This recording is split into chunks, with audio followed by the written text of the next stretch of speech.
better? That's better. Fab. Thank you. Yeah, I'm on two different screens and it's like it gets a bit confusing. But yeah, so thanks for the invite for the talk. And my group is the Pregnancy Research Epigenetics group at Cardiff University, and we study pregnancy. And we use lots of different ways of studying pregnancy, and we're particularly interested in how the environment during pregnancy can influence the health of both the mother and her offspring. And so I'm just going to tell you one little story from the lab. And I'm really pleased I chose this one, having heard particularly the previous talk. Although there's no microbiota in this one, but there is diet. So first of all, I'm just going to introduce you to the placenta and tell you a few things you might not know. And then I'll just go talk a few little snippets of research. So gory picture. Sorry, I should have given you a warning. But so this is a picture of a really nice, healthy placenta that's a term placenta. So that's the end of pregnancy. And so these are actually quite large. They weigh between 500 and 700 grams at term. And that's the 1/6 the weight of an average baby. So it's quite a substantial amount of tissue. And I was just trying to find something that would be an equivalent weight to give everyone an idea. And the only thing, well, one thing I could find was apparently a 6-week-old kitten is about the same weight as a term placenta. So that just gives you an idea about how substantial this tissue is. Now, the thing about the tissue, the placenta that not everyone realizes is actually part of the fetus. So the baby makes the placenta. It's not part of the mum. And I've talked to quite a few people, some of whom even clinicians, who thought the placenta was part of the mum, but it isn't. It's actually made by the baby. And so therefore it has the same genome as the baby, which means a placenta can be either male or female. It's the first and largest organ to form, and it develops from a very specialized lineage called the trophectoderm. And that's the very, very first lineage decision that takes place in mammalian development.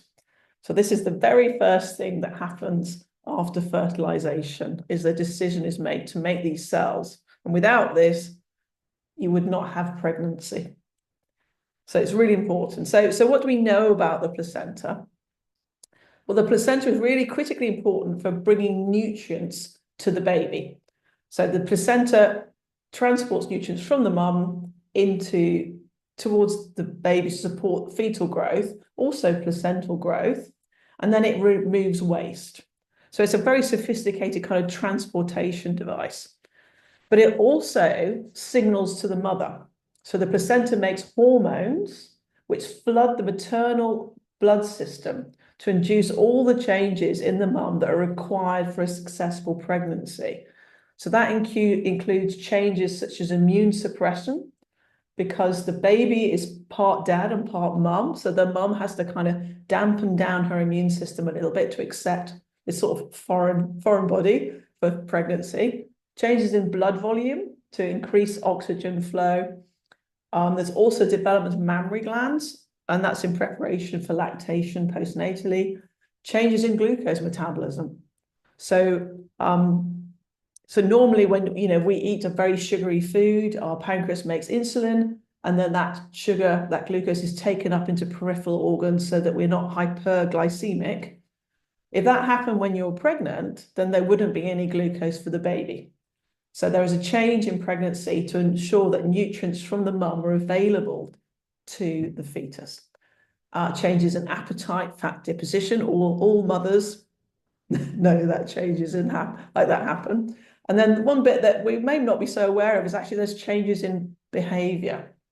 So there's studies suggest that women who are pregnant, their behavior will change in pregnancy in preparation for being new mothers. And from other sort of systems, potentially changes in the number of neurons in the brain, so an increase in neurons in certain areas of the brain. And the placenta also signals the fetus, so to support fetal growth, potentially fetal neurogenesis, that's building of the baby's brain. And then the mother can signal via the fetus any kind of stress factors during the pregnancy. So the placenta is really, really important. I thought I'd just pop this in just to show you the placenta isn't just a sort of mass of tissue. It's actually quite a defined structure. In humans, the placenta it's called hemochorial, and that's because the mother's blood is actually in direct contact with the fetal trophoblast cells, and that really ensures that nutrients can go backwards and forwards, and also that all these hormones can enter the mother's bloodstream. So this is called a decidua, which is part of the uterus. So the uterus changes to accept that placenta, and the placenta in humans is quite invasive, so it kind of invades the uterus in order to secure that blood supplies. So it's a really nice, complicated structure. We know lots about it, so it's very good to work with. So we're very interested in placental hormones. So hormones are molecules that kind of signal to other parts in order to mediate a particular change. And so the placenta is a massively important endocrine organ. It makes lots and lots of hormones in pregnancy. And this is just looking at the levels of different hormones made by a human placenta. And in yellow here, this is one really important hormone called placental lactogen. So about half of all hormone capacity of a placenta, human placenta, is making placental lactogen. And then there are other hormones as well, including steroid hormones. So placental lactogen. So this is a really important hormone. It's quite small, so it's only 191 amino acids in size. So it's called a peptide hormone. And it is produced by the placenta all the way through pregnancy, and the levels increase all the way through pregnancy. So as the baby is growing and needs more nutrition, the placenta also grows, and the placenta makes more placental lactogen in order to secure more nutrients from the mum. And actually, near term, there are nearly 5 to 7 micrograms per mil of this hormone in the mother's blood. And again, I was trying to find a context for that, but I couldn't find a really good way of saying that. But growth hormone is another really important hormone, and there's more than 1,000 times less growth hormone than there is in placental lactogen near term. So that just shows you a huge amount of this hormone is produced in pregnancy. So what does placental lactogen do? Well, first of all, it induces some of these metabolic adaptations in the mother in order to secure nutrients for the babies. So this is important for the growth of the placenta and for the growth of the fetus. It's known to promote mammary development. So again, development of the mammary gland in order then to produce milk postnatally. So there's 2 really important roles.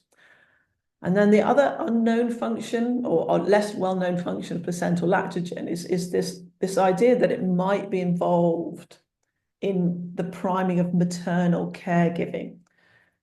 So I'm going to give you an analogy that I use, which is that if someone woke you up in the middle of the night, crying and shouting and covered in poo, you would probably be really upset. But that's kind of what a new mother has to deal with every single night for weeks and weeks and months and sometimes years, is mothers have to respond to this newborn creature that really needs a lot of help and support. And actually, mothers are fantastic at doing that. And that's because, in part, they are actually primed during pregnancy to have this maternal caregiving behavior. And it's critically important for the well-being of their young that priming takes place.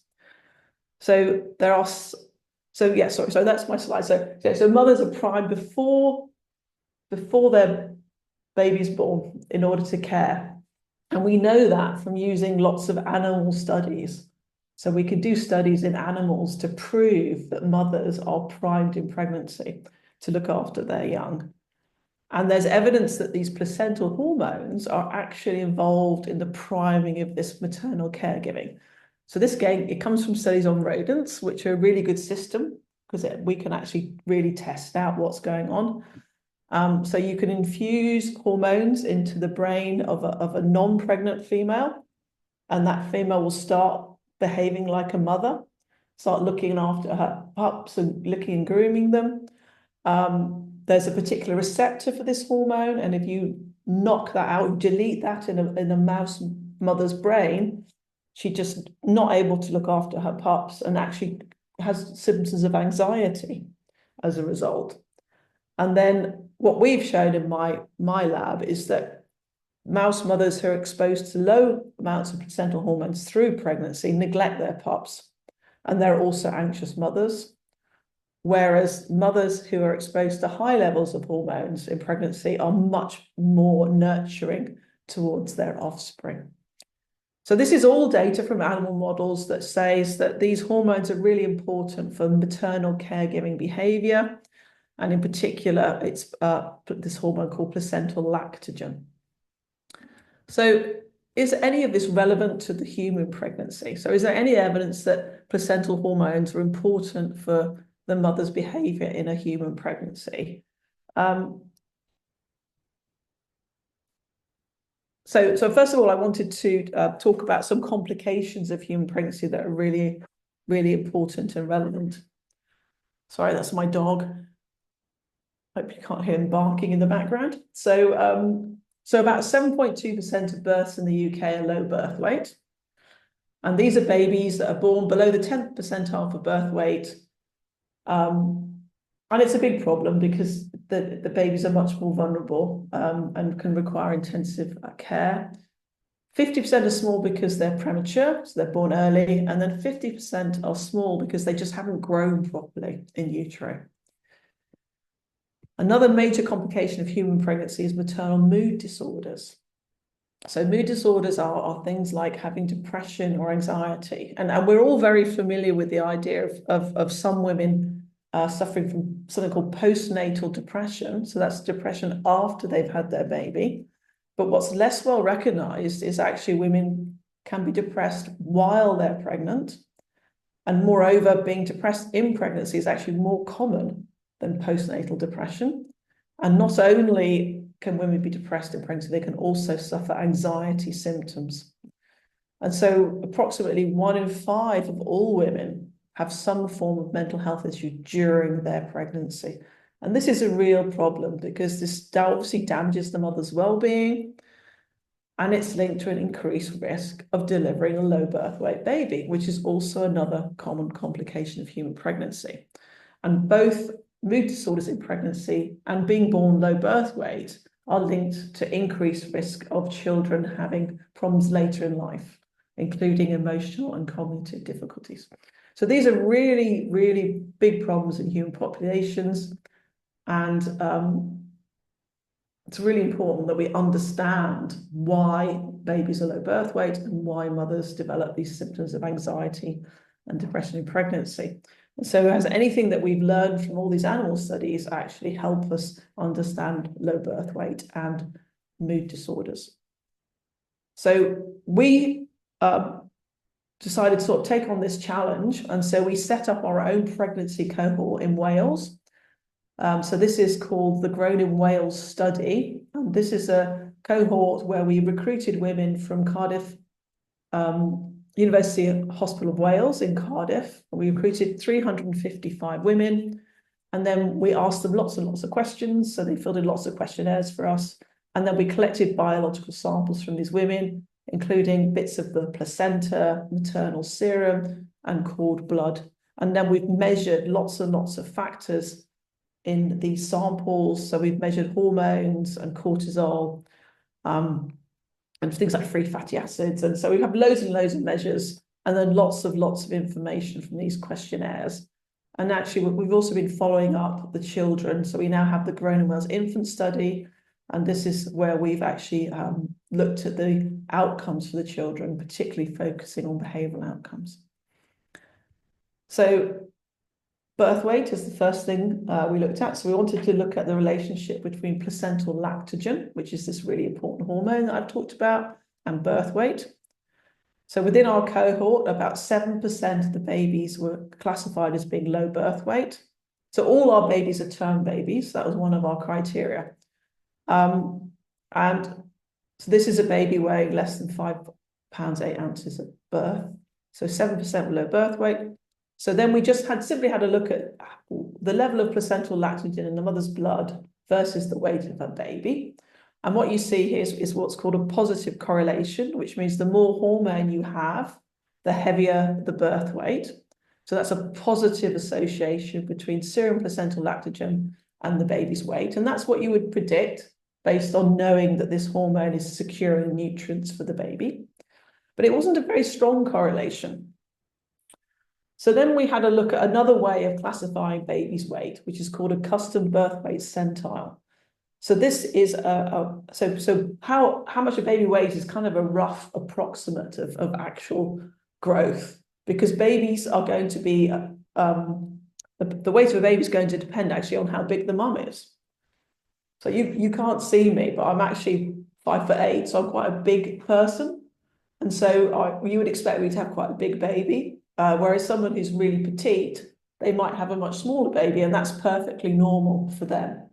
And so custom birth weight centiles take into account the maternal height, weight, ethnicity, parity, which is how many babies you've had. So it takes into account all these different factors, and it's thought to be a much more accurate representation of the baby's weight.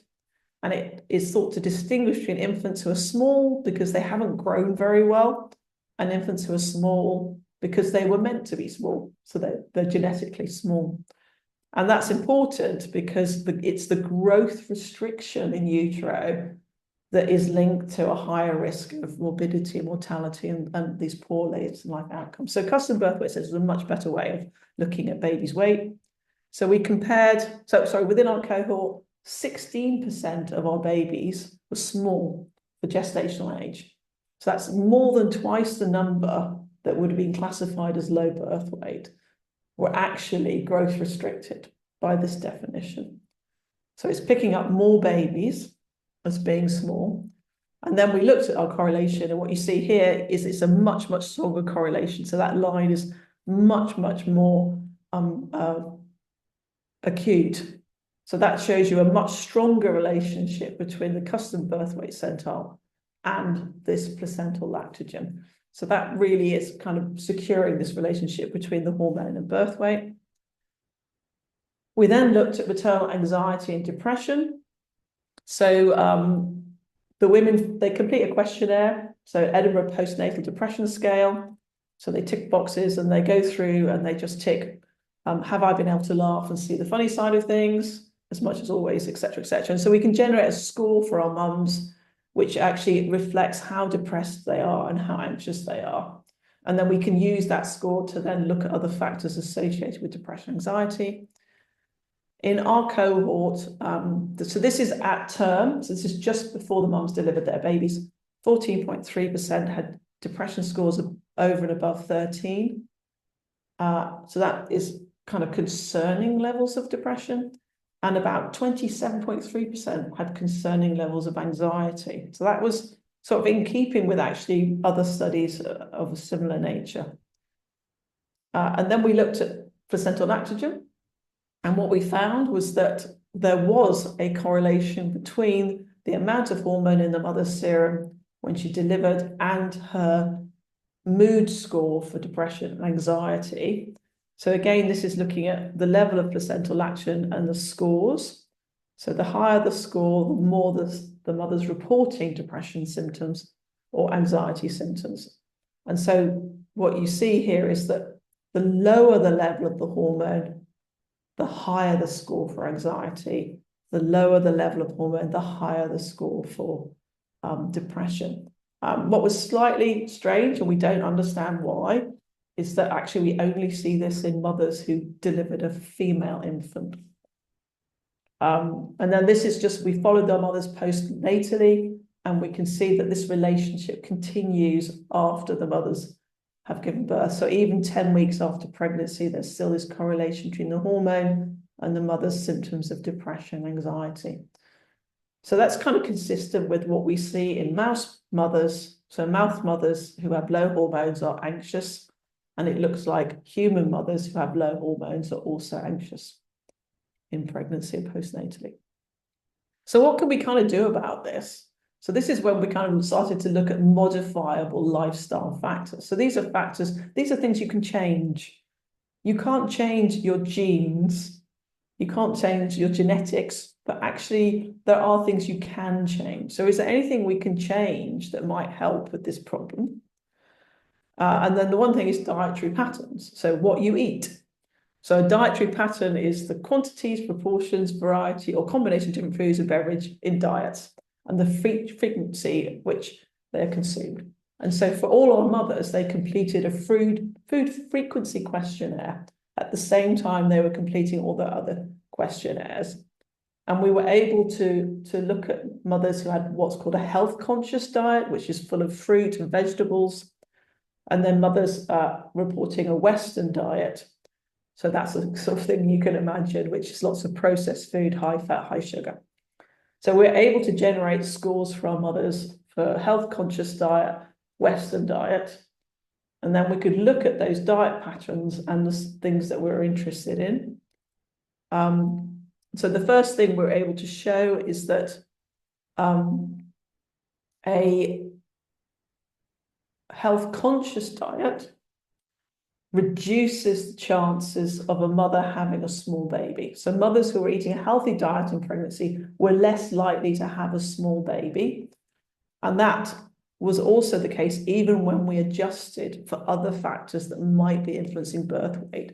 So for example, smoking is a really strong link between smoking and having a small birth weight. But even adjusting for smoking, we could still see this relationship between a healthy diet and the reduced likelihood of having a small baby. We also looked at the association of diet and the mother's mood symptoms. So what we found here, so we didn't see a relationship with the health conscious diet, but what we found was that mothers consuming a diet, a Western diet, were more likely to have symptoms of depression than mothers having a health conscious diet. So that was kind of interesting. And it's not unsurprising because it's sort of been reported that mood and poor diet have been linked in a lot of other studies. And so then we thought, well, okay, so we know that eating a health conscious diet reduces the link of having a small baby. Having a Western diet increases symptoms of depression. It's associated with increased symptoms of depression. So any of these factors associated with this really important hormone, which is important for birth weight and important for mother's mood. So we did some statistics. So we have to look at all these different factors and the level of this hormone in the mother's blood. And what we could find is that mothers who smoked had lower levels of the hormone in their blood at term. And then mothers who had a health conscious diet had higher levels at term. But then when we adjusted for other factors, because in humans, you have to adjust for other things that are happening in the mom's life because it's very difficult to show cause and effect with humans. So when you adjusted, we actually didn't see any of these relationships. So we were sort of a bit disappointed, but I had a very talented student working with me. And what they did was actually, they recognized that there was a really strong link between the mother's body mass index and the amount of hormone. So women with a high BMI had low hormone. And so they divided their mothers into women who had a healthy BMI, women who were overweight, and women who were obese in pregnancy. And then they looked at these factors. And what they found was that within the healthy BMI group, there was a significant positive association between a health conscious diet and the level of the hormone. And that survived this adjusting, which means that at least within the healthy weight range, mothers consuming with a healthy BMI range, mothers consuming a health conscious diet had higher levels of this really important hormone. So yes, so basically there's a association between prenatal health behaviors and this very important hormone of pregnancy.